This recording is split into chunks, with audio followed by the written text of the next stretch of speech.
Well, hello again. It's David Willey on our 23rd question and answer session. Again, forgive me, I know a number of you have been watching this a fair old while, but for those of you who might be new to it, I'm here in my back garden at home. I've got the dog Finn with me, who I have to throw the ball for, otherwise he gets a bit objectionable. And I try and sell you some products. And the key bit though, of course, it's the clues in the title, question and answers. I'm answering questions that people have either sent in by email or they've put in the comments where I possibly can, and what kind of fits, as it were. And all of you out there, I say it every time, thank you very much. Those of you putting nice, kind comments, and everybody likes a dog. And also thank you so much as well for people who've been buying things, because our online shop, which has been kept going when the museum was closed, museum's now back open, which is good news all round for us. Not all the staff are in, and I mentioned that again because one or two people were saying, you know, we haven't had a reply to perhaps an inquiry in the archive. We've still got a number of staff on furlough. But if you do want to come to the museum, pre-book your ticket. All the information's there on the website. And I say as well, thank you so much if you're buying these products, because that has really helped us over that lean period, and it still helps us. We can't make the usual money we can, and as an independent charity, we rely on your support. So thank you so much, people who've been buying things. So on with the questions. I will throw the ball so Finn's happy. Get him out of the way. Right, first question. Julian Warren asked a question about unarmoured vehicles. The fact I mentioned, I think before, that quite often they put a red triangle or a plate on vehicles that perhaps are built as prototypes or as training vehicles, test ones, so they don't accidentally get used in combat. And he asked the question, is really, does that still go on with vehicles? Do we actually have unarmoured versions of things? Yes is the short answer, is that some vehicles are made as space modelers, as test beds, etc. And quite often they will still try and identify them as not having full specification or armour plate on, which of course, if by accident, and in wartime these things can happen, off they go and they're suddenly in the firing line, that's a sort of kind of no-no. So there's still conventions, different forces have different ones, but either you have a symbol, and quite often it's one of those metal plates that they've done in a red triangle, and they stick that onto the vehicle or screw it or bolt it on, and that's indicating that this is an unarmoured version. In the British Army at the moment we have a Challenger driver training tank, which the good news is there's very little chance of you thinking that's going to go into combat, because the cab on the top is a very different arrangement than obviously when it has a turret on with a 120 gun in. But it is an issue that's still relevant to this day. You don't want to suddenly find yourself, you know, like turning up with a dummy rifle or training gun or something or other, thinking these are the real things. Same again why rounds are always clearly marked drill, or have very, very obvious symbols on, so there's no chance of the accident of the real thing getting replaced, etc. that way. Phoenix 1200, he's asked the question about how is the length of a barrel arrived at, and I often say things like a gun is the 105mm L7 gun, for example. Now the 105mm refers to the size of the hole at the end of the barrel, but quite often guns like the 88mm L56 that's on the Tiger, the 8.8 centimetre, the L56 is basically what you do when you're talking about calibers. We tend to almost shorten it and only talk about the size of the hole at the end of the barrel, but the true way you measure a gun is, yes, you give the size of the hole, but also you do the barrel length, and that L56 is 56 times the length of the hole at the end of the barrel is the full length of the gun. Now, how they work out that full length of the gun, there is a general rule of thumb that the longer the gun, the chances are that the round will be more accurate, depending again on the nature of the round you're firing, because basically what you're doing in a gun with rifling on, you are giving it more chance to spin and become more accurate with the full force of the charge behind it before it leaves the end. So you can imagine, which is why a pistol is never as accurate as a rifle, because basically even if they could be the same caliber, you haven't got that chance of accuracy by going along the same line in a barrel first. So that idea, when you're firing a high velocity round that you want to be accurate to a distance, that's why the longer the barrel tends to be what people are going for on a tank. So the 120 Rheinmetall gun has gone through 3 iterations already. That was put on Leopard II. A version is on the American Abrams, but the fact that that's become a longer gun so it can give higher charge and more accuracy behind the round to a greater distance is the reason it's been extended. And the other way you can look at it as well is, of course, really short-barreled howitzers, where accuracy, it's really just lobbing a shell, high explosive shell, for a fairly short distance. That's why you don't need much of a barrel length, because again, you're not firing directly and needing that sense of accuracy that's coming out of a high-velocity tank gun or an anti-tank gun. So how they come to that, it is a bit of trial and error. What their actual length is, you can model it, you can do all sorts of things, but there will be a point as well where the length becomes a problem in itself, such as the length of the barrel means that you have to make it thicker all the time or support it in some way, otherwise it's going to start bending. And if you can imagine on a tank, one of the other issues is that barrel is not in a, however strong the tank is or firm the attachment, the fact it's going all over the place is bound to put stresses down the length of the barrel. Hence they have now on most tanks since the 50s or rather the 1960s, a muzzle reference system. In other words, at the end of the barrel you have a mirror. Well, this is how they do it, certainly with Chieftain and 105s on Centurions. You shine a light to that mirror, bounces back, and it shows if the barrel has got any droop or any bend in it beforehand, sort of thing. And again, these are all issues which, of course, if you're firing a target 2 kilometres away, just a fraction of a bend in a barrel will mean that will go off target and potentially miss the target. So trial and error, testing, modelling, they will then come up to what they consider. It will never be a perfect length of barrel, because it will always be a compromise between how much they think they can carry, how much overhang. Early days, many of the British tanks, they didn't want to see the barrel overhang the vehicle at all, because again they thought there was going to be a risk. With Chieftain and everything else, you were taught as well as a driver or the gunner, if you're going over something, the last thing you want is that gun barrel to dig into the ground, because that can damage it, cause inaccuracy. If it's a blockage, you could have a premature fire as the round goes down the barrel. So things like that, you have to turn the gun to port or to side as you're going over a steep slope or going down one. All these things have to be put into consideration when you're working out the optimum barrel length. And so every gun, as I say, is a compromise. So how you come to that, they'll do firing trials, they'll work out a point where they think they get the optimum return on that gun barrel length before it starts becoming a problem in other areas. And somebody somewhere has to sort of draw that line and say, okay, we could make it longer, but we're going to stop here, because if it goes any longer, we've got more percentage chance of catching things or digging into the ground, or barrel bend or barrel droop because of the length of it. We don't want to sort of start having to put yet another perhaps third of metal on it to make it strong enough. So a lot of issues there. I'm just trying to work out where the dog's disappeared to. Where are you, Finn? Oh, he's down here, right, sorry. Go on, off you go. So anyway, hope that answers that one. If this is the name, if I'm saying it yet again right, Dayspeard, is it? Asked about Bovington's Panzer III. Where did the crack on the glass come from? Now, if you look at our Panzer III, we're not absolutely certain where it was captured, but we got photographs soon after it was captured. Unfortunately, I looked at them, and unfortunately, it's not one photograph that gives a clear view of the front of the Panzer III when it was captured in North Africa. We've got photos when it was brought back, and they're using some local labour to de-bomb the tank, take everything out of it. And that Model L was actually brought back to Britain with a number of other captured tanks for analysis during the war years. And we've even got the date when it was shipped out by the Germans, because there was a German officer in Tripoli, I think it was, and he was basically recording every serial number of every German tank arriving, and luckily that survived. So we even know the day, as it were, where our Panzer IIIL actually arrives in North Africa.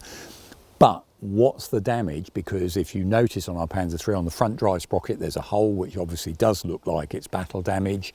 There's some other bits and pieces around it that look like it's been in combat. Well, we know it was obviously there on the battlefield because it was captured.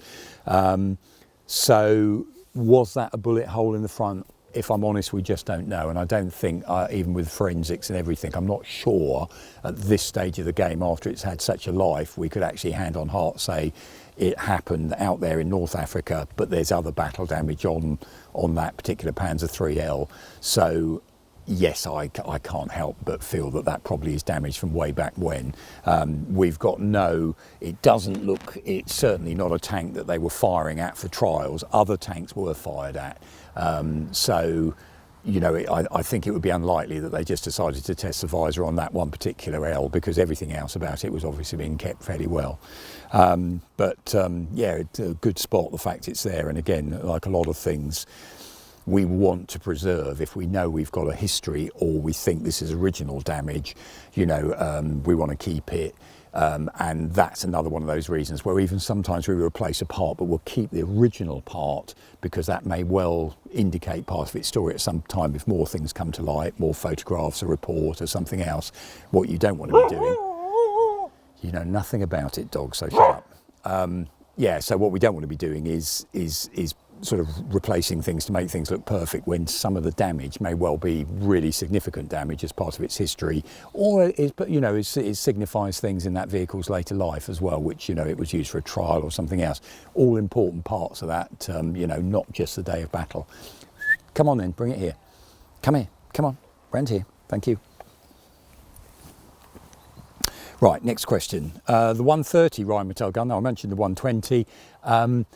People have been saying, oh, you know, what's all this Challenger 2 with a new turret and a 130 gun on? I mentioned on the previous tank chats, the Challenger 2 life extension program, providing it goes ahead, which, you know, we're pretty certain it will do, that is a 120 smoothbore that's on most of the European tanks. Rheinmetall, as a private venture some years ago, started their own development of a 130, and they were given the 2 Challenger tanks to help them with this presentation of, you know, when they were in competition at the time with BAE. Now they've kind of almost joined up and called this RBSL company I was mentioning before. The 130 is pure, I don't know, showing a bit of ankle, as it were, from Rheinmetall. What they're really doing there is they're just showing off what could be available to not just the LEP potentially, although almost certainly it's going 120, but another generation of upgrades or tanks in the future. It is not part of the current LEP program in any way at this moment in time. So don't get seduced by that, and they put a jazzy camo scheme on it and everything. So it's just pure, I won't say the word fiction because they've done it, but it is pure speculation. They're just touting that as a, look what we can do, we've got a 130 gun. For all you guys that think sometime soon the 120 is going to not be good enough to take on whatever you think your threat's going to be. Larry 4468 said about the Centurion BARVs, BARV Beach Armoured Recovery Vehicle, that's why they're called BARVs. Shermans in World War II, pretty much all the BARVs that were converted were used on the D-Day landings. And he mentions the point that the Centurion BARV, did it still have the Meteor engine in it to the end of its service life, which was the early 2000s? Yes is the answer there. We have a BARV in the collection, and yes, they kept the Meteors in service, and there were still quite a few Meteors around because there was other vehicles, you know, things like Centurion, Avries, all sorts of things were still being in service till quite late in the 1990s before they all went out. So Meteor engines were still in the BARVs when they were in service. And again, another small point, the replacement, only a few of them made, is based on a Leopard I chassis for the current BARVs. I think they're called Hippos now, and the Royal Marines man them, and they go on landing craft. And again, the same principles there. It's to push off landing craft off the beach or help recover drowned vehicles, etc. if you're doing a beach landing. So it can go up to, I don't know the actual figure, the amount of water it can wade into, but it's an interesting one, because if you were to say, you know, do the British forces actually sport any Leopard variants, most people would probably say no, they don't, but actually we do. We've got these BARVs are basically underneath all the conning tower, etc. that was built on them. Underneath is a Leopard vehicle. Bomber Harris asked the question, the Mark IV I mentioned, there's somebody else made a comment, I hope I don't sound like I'm boasting when I say I had all these other stuff that was dropped off by my sister the other week, all this ridiculous number of helmets, and someone said before, how much are you paying yourself? I assure you that this was all stuff I collected before becoming a curator. But the other thing about it, which I would emphasise, because you know, it's great where you bought something years ago for, I never had much money, I don't want to sort of make it sound like I was some wealthy collector or something, but like with everything, if you keep your eye there, if you can look at things regularly and everything, you can find things that didn't cost a fortune. Some of these things I've got, actually, they've still got the price tags on, you know, it was £5 or whenever it was. And anyway, but so, you know, I've got a lot of that stuff that I collected early days. And Bomber Harris says, Mark IV helmet with a later pattern liner, do I have one of these? So it just so happens in all this stuff. So what's a Mark IV helmet, I hear you ask? So if you'll remember, so the British Army's helmet from early in the war is what we tend to call a Mark II, which looks very similar to the First World War helmet, same similar shape, slightly different liner. What they did a Mark III is the one they were issuing mainly, they as late as 1941 actually, they were already testing the Mark III helmet. The argument was this gives about 15% more cover around the edges, and it's sometimes called the turtle helmet because of this slightly turtle back shape, raised at the front, but it gives more protection, and this became the Mark III, and it was issued to some of the assault waves for D-Day, and you'll see it appearing more and more there. The Mark IV was an improved version of it, and they go on as well. There's another later model that these were being still worn at time. You know, you'll see all the guards landing at Bluff Close in the Falklands all wearing these, and it has a newer type of lining, which you can see, if you can see, just in there, as well as this this type of nylon netting, which apparently was fine in cold weather but didn't really do much, this sock type lining. But the idea, what they did was between the Mark III or later to when they go on to the Mark IV, there was a criticism of the lining for a number of reasons, but they realised they could do another thing, was that shape would be very good as a wash basin.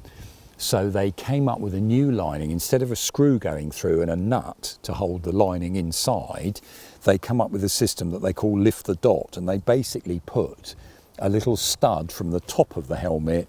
You peel back a catch and you pull it out and the whole lining comes out, and that means you've got the equivalent for carrying water or a wash basin.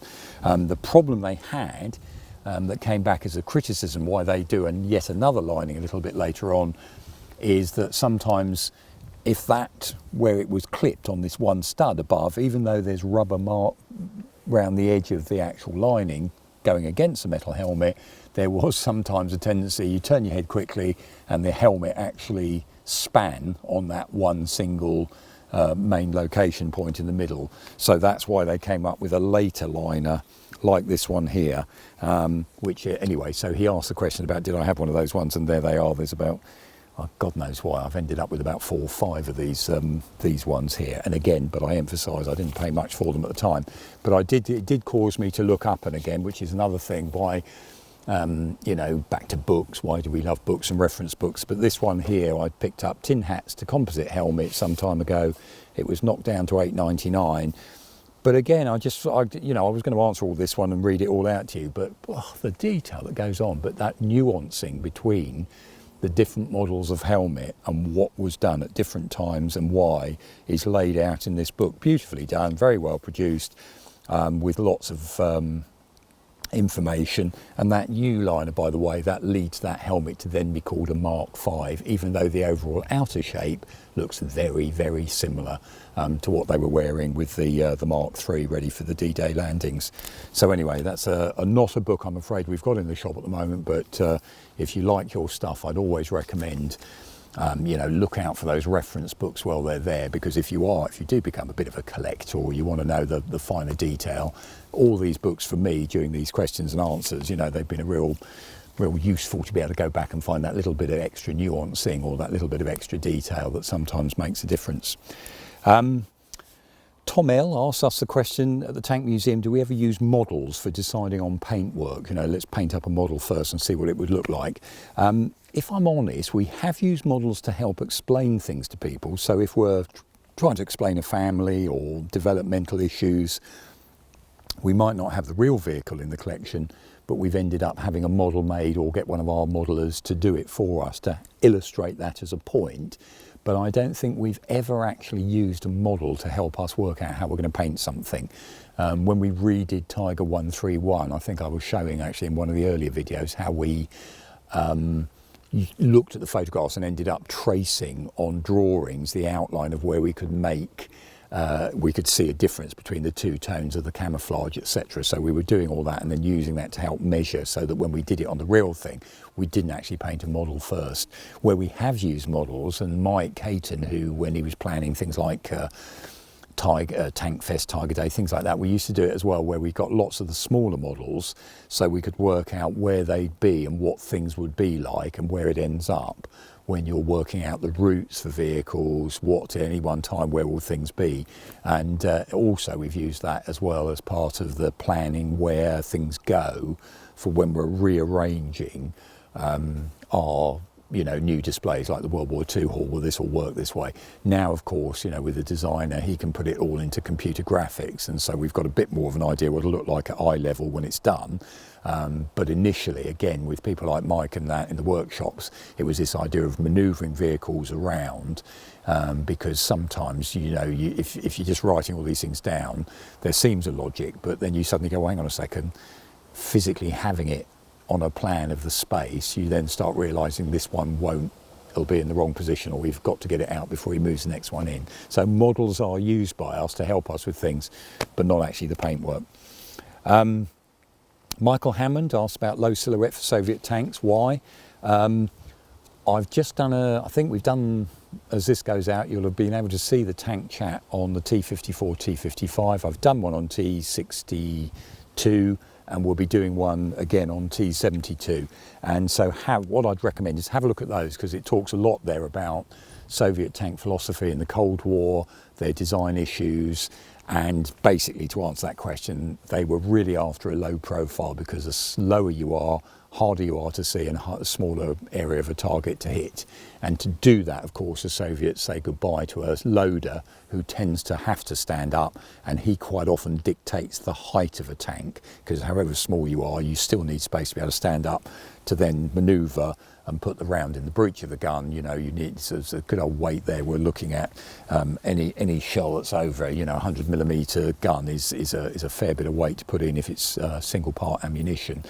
And of course they do away with that loader's position by getting an auto loader, and that was one of their aims, why they could then lower the profile of their tanks even further. But have a look at our tank chats on that, which goes into that subject a lot more. Is it Shaw Jock asks the question? Finn, where you gone? Come here. Here. Go on. Shaw Jock asks the question about vehicle stowage. What goes into the thought process and where does everything go? Now, for the British, we regularly did,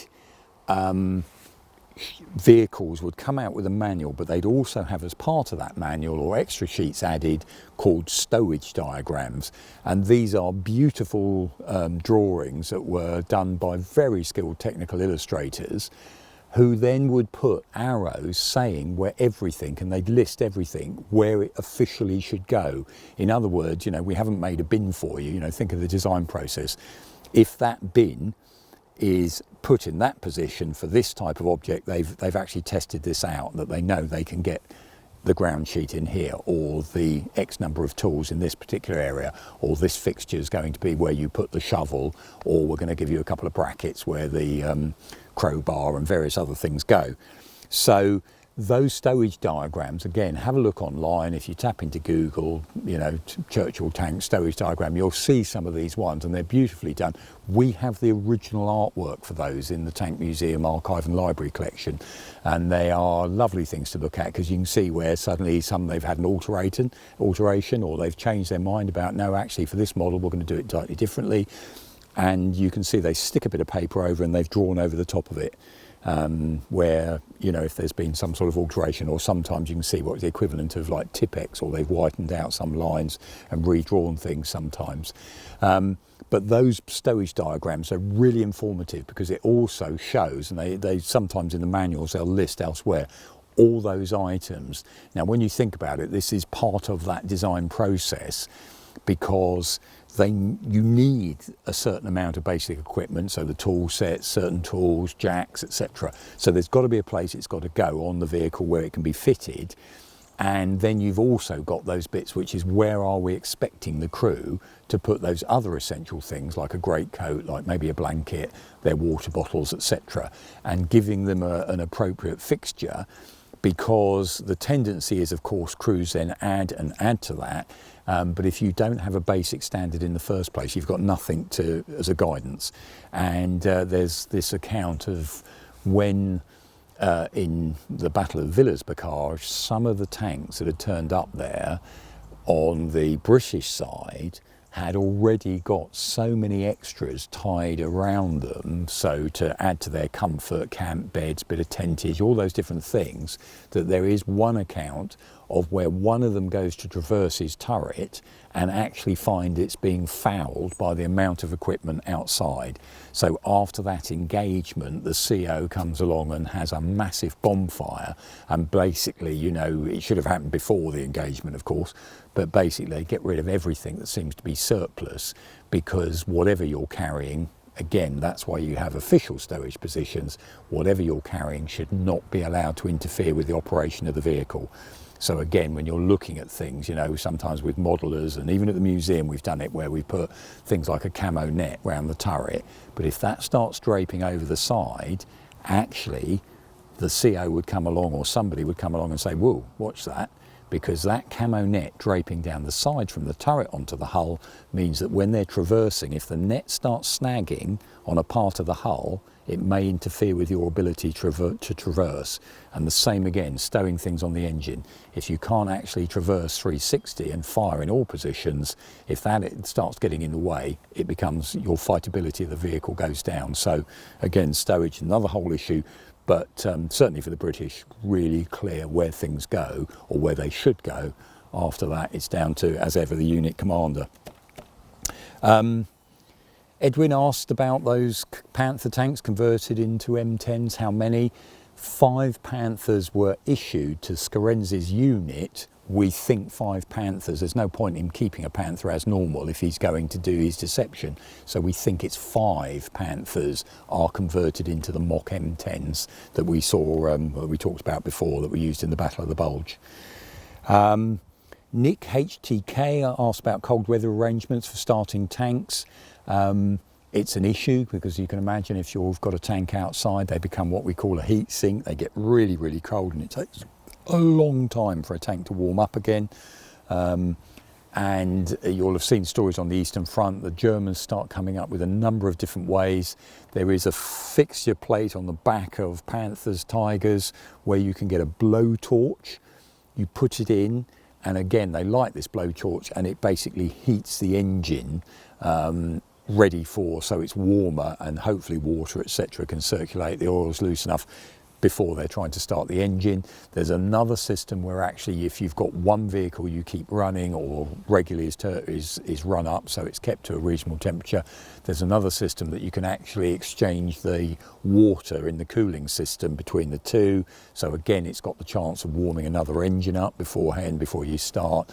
And there will be what you would call your local solution. So as you mentioned, you know, the idea of every now and again starting a bit of a fire under the rear of the engine. The issue with all those things, like the blowtorch and everything else, is you go near a tank and you can't help, you know, if it's a petrol engine, you can smell petrol almost immediately.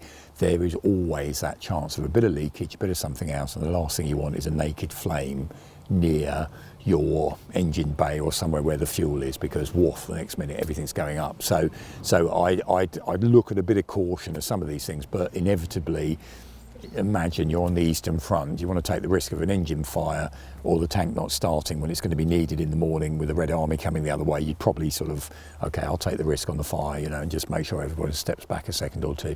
So, you know, there's lots of different ways. And of course, nowadays, again, this is, you know, for modern vehicles, actually the starting process is sometimes better, but having slave leads available, because that idea of sitting there and, you know, starting a big engine from batteries can be drain those batteries fairly quickly.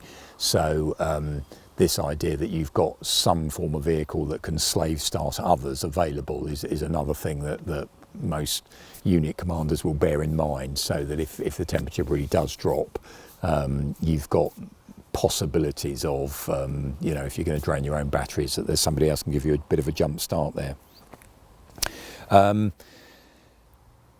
Brendan Reed asked, did any of the inflatables survive from the war, those inflatable tanks? Sadly, no.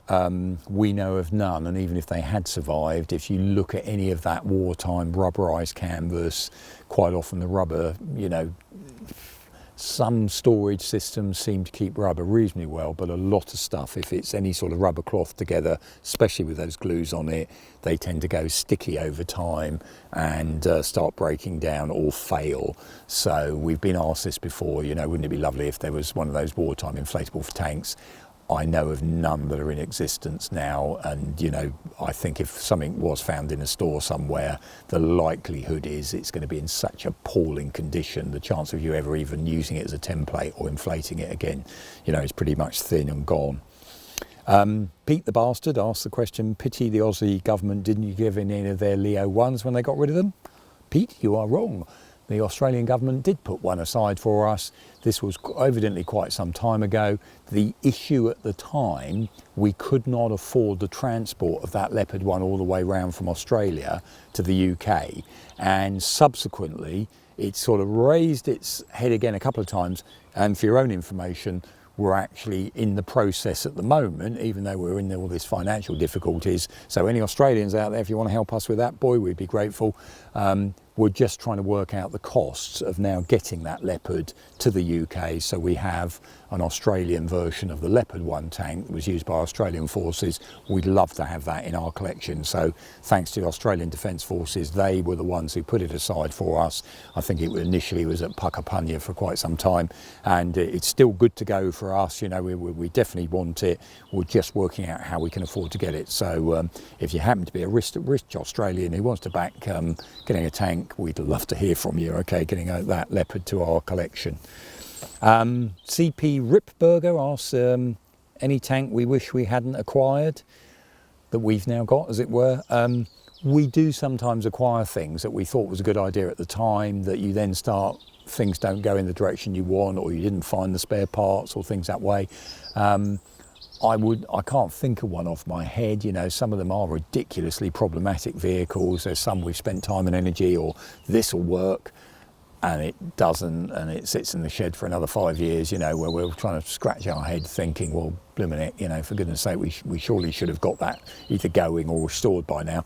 I do think it just really fits in with, it's less about our kind of opinion on that way, but we try and keep a view in terms of disposals, so that if we do have to, and all museums do this, not just us, whatever decisions you make on things, if you've collected too much, or you have to prune, is my phrase I often use. So think of it like a growing plant, a collection. You need to prune it occasionally to keep it healthy. You sometimes collect into areas which drift from your core, or you have to concentrate on your core again, and that means some things around the edges might have to go. But that sense of, when you're doing that, you try to do it in a way that it's not just that this vehicle's caused us problems, or it's this vehicle's is I just don't like it for some reason, or I don't like the country it came from, or something or other that way. Actually, no, we try and do it analytically. Does it really meet our collecting criteria? What's the condition it's in? What's the chance of us being able to actually display it, restore it, etc., etc.? And a lot of those things come together, and a committee makes that decision before we say, sorry, that tank is now up for disposal. And the first place those tanks go to for disposal is, if it's an item on our books, we're an accredited museum, we offer those items for free to other UK accredited museums first. So that's the process before anyone starts ringing up saying, have you ever thought of getting rid of that? I'll have it if you do. You know, that we don't do it in that way. Occasionally, items get to the point where we don't have another UK museum that wants it, or they are such an economic, beyond economic repair is one of those terms used by museums sometimes. You're just kidding yourself. You'll never have enough money to make that item displayable or something or other, useful to the collection. Therefore, it might go. And it may well be that if no one else is coming forward for certain things, or they've already got them, there might be a common item, that's the time finally that item might go to public sale. So whether it goes to auction, etc., that way, but that's how we do that. But if I'm honest, I can't think of any particular tank that makes me go, I wish we hadn't got that in the first place, sort of stuff. I think there's always a reason behind things, or there should be anyway. Tom Gaylor asked about infantry phones. Did we put them on like the Americans did out in the Pacific? Yes. If you look at the Comet tank, that had a phone right on the back from the word go, so the infantry could talk through. What do you want, dog? Go and get the ball round here then. Fetch it here. Where is it? Where's the ball? Go and get it. So they have the phone on the back there, so infantry up behind can indicate to the crew inside they need to be talking about something, so they'll do it that way. But yeah, it was something that, again, this whole session on infantry tank communications, and I think we've answered questions before how the radios weren't always on the same links, or you'd have to go by a third part if you want to use from the infantry radio to talk to the troops, etc. So back to, and even today we were talking I think it was yesterday I was taking an army group round, but just simple things like, are you sure you've still established, known and recognised hand signals that you can use with your escorts or your infantry around you, so that everybody's on the same, they understand each other, because the chances of your radios actually working when you really need them is pretty much zilch. So, that's why you need all those simple backups that you can all understand. And here we go. I think somebody, is it Garg 42 has asked, he's got some photos of Poles training in Covenanter tanks. Yes, please. Ping us an email, info@Tank Museum, and we'll come back to you. And if you've got that sort of original photos, yeah, the archive and library are always keen. Our problem at the moment is accepting things, just because we can't things are coming in all the time. But we haven't got the staff there to actually process them and catalogue them properly, so we're building a bit of a backlog. But that doesn't stop you emailing us, and at least we can open a conversation there. So that's the questions I've written out there, and as you can see, as ever, I'm surrounded by some of the products that we're selling at the moment in the shop, and I seem to be given an awful lot this time, and I know a lot of you has also been asking about, will we carry these on and everything else. So we've started having a chat. Now brace yourselves, we probably are going to wind down these question and answers in this way, but we're also going to give you information how you can join our Patreon scheme without costing an arm and a leg, without, hopefully, if you're a bit like me, where you try and do the IT and it's not quite as simple as you thought it was and you give up at the first hurdle, sort of thing. So we're going to show you how you can do that without, as I say, we'd be really keen for your support if you can join us on Patreon, and how we want to carry on doing this type of thing, but moving it back to, which is what we were doing before lockdown. Patreons basically got access to all this sort of, the question and answer sessions and things that way. So we'll take you down gently, but we'll be coming back to you with how that's going to happen in the future, sort of thing. So meanwhile, the shop, of course, have been telling me all the latest things they've got in. So I'm going to take you through a few of these, and one of them, I just want to theming it first of all, as it were. We talked, didn't we, a couple of times ago, there was questions about Berlin camo and the fact that's now been applied to a couple of Challenger tanks. Well, if you're really interested in Berlin camo, this is a British Infantry Brigade Berlin book, which has got all the different variants of vehicles and how they painted them when it was in Berlin camo. So that's a great source if you're looking at that sort of thing.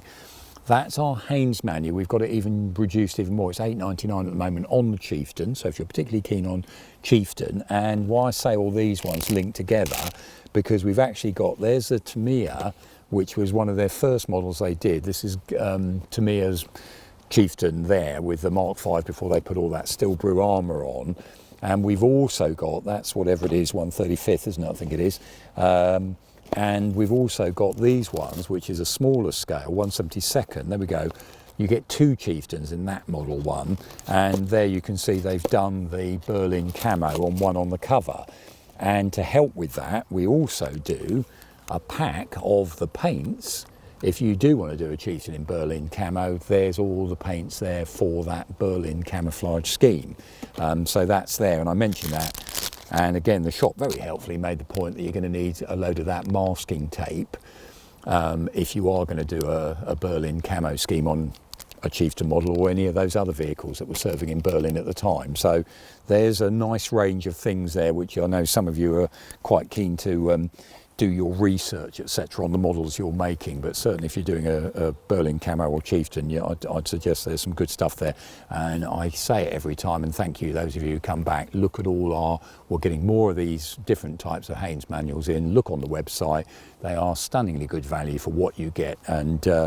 And you know, these ones that we were doing on the tanks, I have to say, you know, I refer to them, they're great value. You're getting there and really good information, all sorts of things that way. Some other models, we were just looking there, there's your 38T by Tamiya, and of course the Czech factories, when they stop making 35, 38Ts, they go on to making versions of what we then know of as later it's commonly called the Hetzer.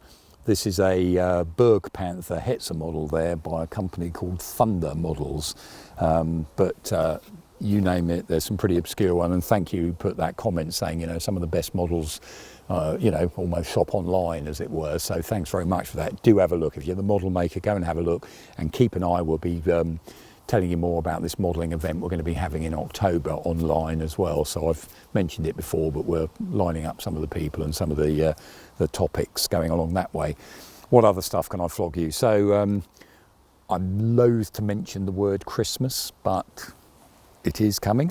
So what is it we're all going to want if, you know, if every member of the family has got their own little missile firer like this. I was told, no, I'm not going to fire out, you don't worry. They did say I could take it out and shoot the dog a couple of times, but I won't, because we'll never hear the end of it.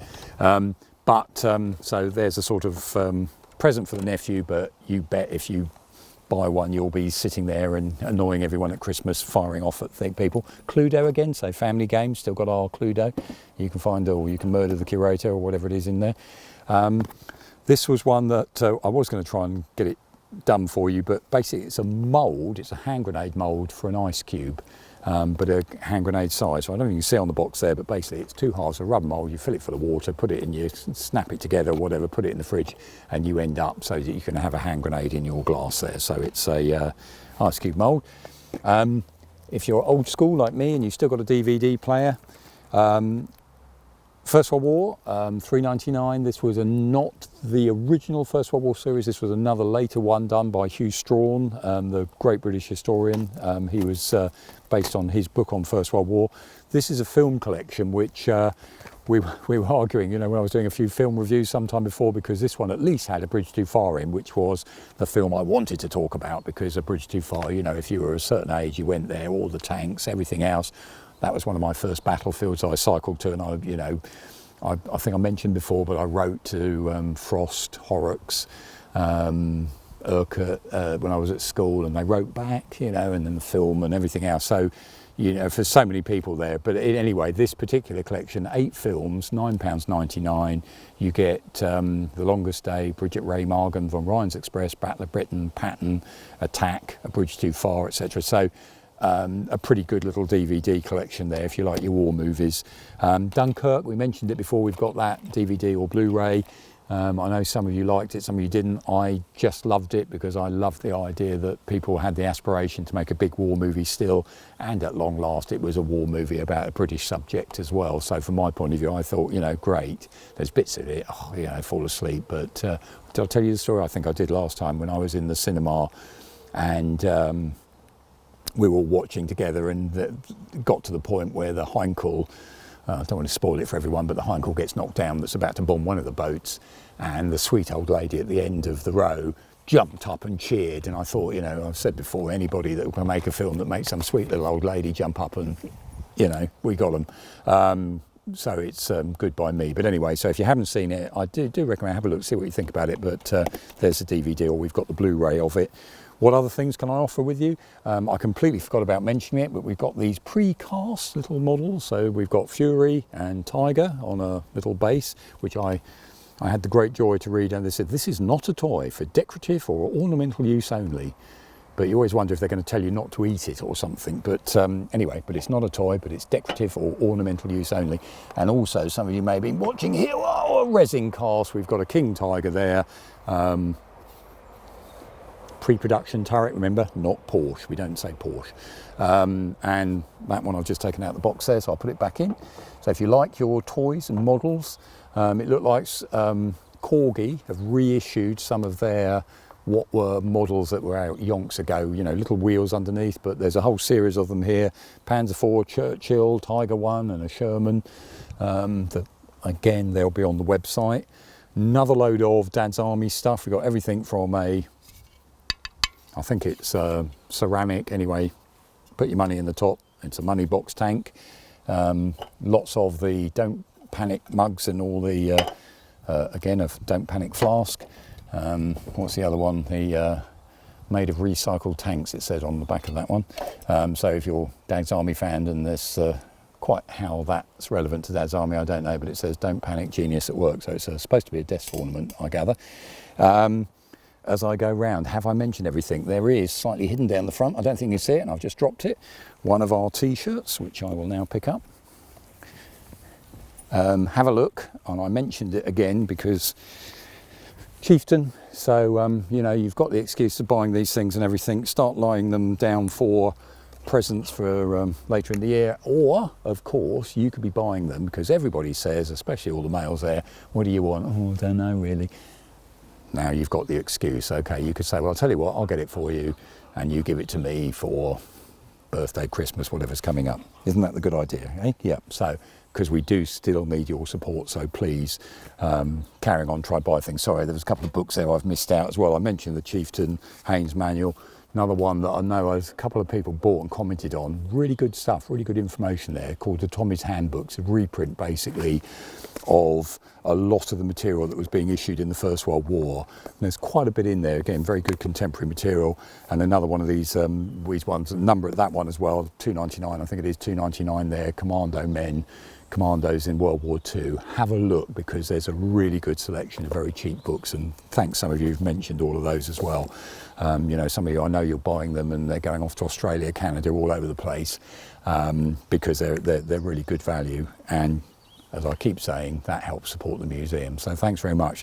So keep those questions coming, like I say, and we will be showing you how we're going to continue this, but not in this current format, and how you might want to think about if you want to sort of carry on watching all this and doing all these things.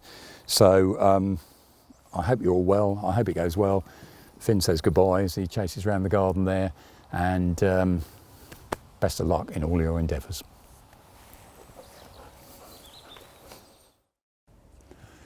In these difficult times, obviously your support is really valued. So please do keep following us on social media, do subscribe to our channel, and if you've got the opportunity, perhaps order something from our shop, join one of our schemes like Patreon or our Friends organisation, and we'll try and keep going with giving you some content to keep you informed and entertained.